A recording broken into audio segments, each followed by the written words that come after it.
जब भी आप किसी भी मॉल में जाते हो या फिर कहीं भी ऐसी जगह पे जाते हो जहां पर आपको चेंजिंग रूम मिल जाता है और आप कपड़े बदल के देख लेते हो कि आप कैसे लगते हो, और इनमें से ज़्यादातर जो हाई क्वालिटी की जगह होती है जहां पर आप ब्रांडेड कपड़े खरीदा करते हो, तो वहां के शीशे कुछ इस तरीके के होते हैं जो आपको थोड़ा सा और स्लिम ट्रिम करके दिखा देते हैं, जिससे कि आपको लगता है कि वाह यार, इसमें तो मैं बड़ा कमाल का लग रहा हूँ, जिसकी वजह से आप वो कपड़ा खरीद लेते हो। तो ये भी कुछ चीज़ें होती हैं इनके शीशों के अंदर, थोड़ा कर्व की शेप में होते हैं, जिसकी वजह से आप थोड़े से स्लिम ट्रिम दिखते हो। तो welcome to amazing random fact. मेरा नाम है बारिश शर्मा, आप देख रहे हो इसको। आशा करता हूँ आज का दिन आपको बहुत अच्छा बीत रहा होगा।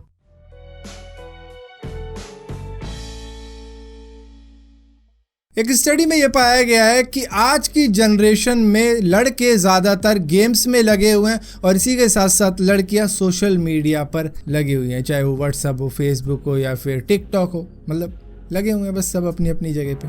लड़के पबजी खेलने में लगे हुए हैं, GTA खेल रहे हैं। ये फोटो देखने के बाद में आपको शायद थोड़ा सा अजीब लग रहा होगा कि ये सील किस तरीके से पानी पर चल रही है। दरअसल ये हम्प बैक वेल के ऊपर सर्फिंग कर रही है, जिसको कैप्चर किया था ऑस्ट्रेलिया के फोटोग्राफर रॉबिन माल्कोम ने। माइकल जैक्सन की आपको कई बातें मालूम होगी, लेकिन आपको ये मालूम नहीं होगा कि वो अपने बच्चों के सामने कभी भी अल्कोहल नहीं पीते थे, और जब भी वो बच्चों के सामने अगर पीते भी थे तो वो डाइट कोक की बोतल में उसको डलवा के लेते थे। ज़्यादातर वो फ्लाइट में ऐसा किया करते थे, क्योंकि घर में तो इतनी जगह होगी कि किसी कमरे में भी बैठ के पी लेते होंगे। आई एम श्योर कि आपने बहुत सी गेमें खेली होंगी जहां पर आप मास्टर हो चुके होंगे, लेकिन आपको मालूम नहीं होगा कि एक ऐसी गेम भी होती है जो कि ब्लाइंड लोगों के लिए बनाई जाती है, जहां पर ब्लैक स्क्रीन होती है, कुछ भी नहीं होता है, सिर्फ आपको साउंड सुनना होता है और उसके हिसाब से आपको नेविगेट करना होता है उस गेम की स्टोरी को। शायद आप में से बहुत से कम लोगों को मालूम होगा कि वर्ल्ड वॉर 3 होते होते बच गई थी। दरअसल 1962 अक्टूबर का महीना था जब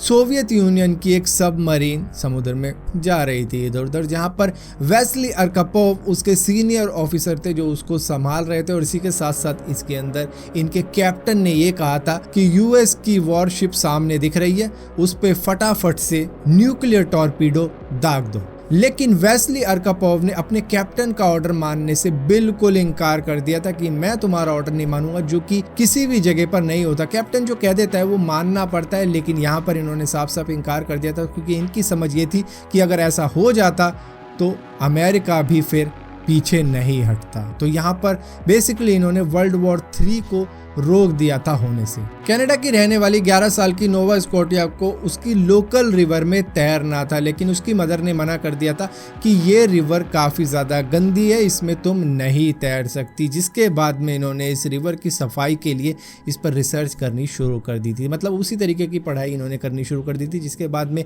इन्होंने रिवर का सैंपल लेके ये पता लगाया कि इस रिवर में ऐसा क्या है जो कि अनसेफ बताई जा रही है। जिसके बाद में ये पता लगा कि ये रिवर में फैकल बैक्टीरिया मौजूद हैं जो कि काफ़ी ज़्यादा अनसेफ बना देती है इस रिवर को, जिसकी वजह से आसपास के लोग इसमें नहीं तैरते क्योंकि वो बीमार पड़ जाते थे। जिसके बाद में इन्होंने गवर्नमेंट तक को अप्रोच कर डाली, जहां पर गवर्नमेंट ने इस रिवर को साफ करने के लिए करीबन $15 मिलियन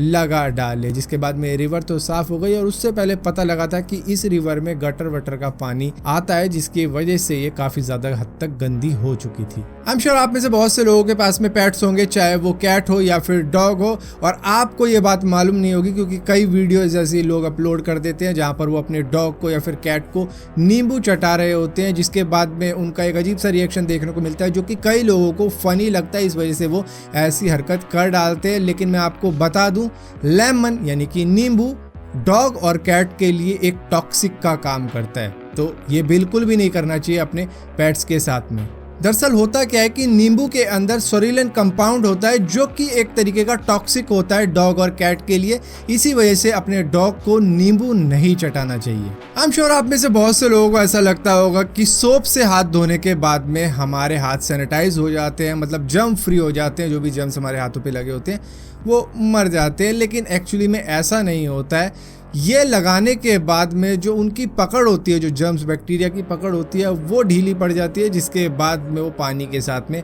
बह जाती हैं। हम सभी जानते हैं कि जुआ खेलना बुरी बात होती है, इससे लोगों की जिंदगी बर्बाद भी हो सकती है, जिंदगी बन भी सकती है। इसी तरीके से 2004 में एशले रेवेल जो कि अमेरिका के रहने वाले थे, लास वेगस गए थे गैम्बलिंग करने के लिए, जिसके लिए इन्होंने अपनी सारी प्रॉपर्टी बेच दी थी और जो भी इनके पास चीजें थी वो सभी बेच बूझ के करीबन इनके पास में $1,35,300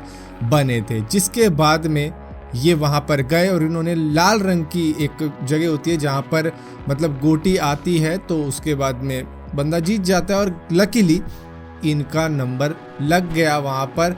जिसके बाद में इन्होंने जितना पैसा लगाया था उससे दुगना जीत लिया था, जो था करीबन $2,70,600। अगर हार जाते तो यहाँ पे तो शायद जीना भी हराम हो जाता है इनके लिए। दुनिया में बहुत से समझदार पक्षी है जिनमें से एक होता है रेविन। ये इस तरीके का पक्षी होता है कि जब इसको किसी जानवर की डेड बॉडी मिलती है जो कि काफी ज्यादा बड़ा है, जिसको ये चीर फाड़ के उसका मांस नहीं खा सकता, तो ये वहां के जो भी शिकारी जानवर होते हैं उनको आवाज लगा देता है, मतलब उनको कुछ ऐसे साइन देता है जिसकी वजह से वो वहां पर आ जाते हैं। जिसके बाद में वो उसको जब खाना शुरू करते हैं तो मतलब वो चीर फाड़ कर देते हैं इतनी कि इसके लायक जगह बन जाती है खाने के लिए, तो ये उनके बाद में वहां पे चला जाता है खाने के लिए, क्योंकि इसको कितना चाहिए होगा, छोटा मोटा हिस्सा, तो इसे मिल जाता है। सो फिलहाल के लिए अमेजिंग रैंडम फैक्ट्स की इस वीडियो में इतना ही था। अगर वीडियो आपको पसंद आती हो तो इस वीडियो को लाइक जरूर करना, शेयर जरूर करना और इसी के साथ साथ इसी टाइप की और भी वीडियो देखने के लिए चैनल को सब्सक्राइब जरूर करना। सब्सक्राइब किया तो बेल का आइकन जरूर दबाना, वरना आपको मालूम भी नहीं चलेगा मैंने को वीडियो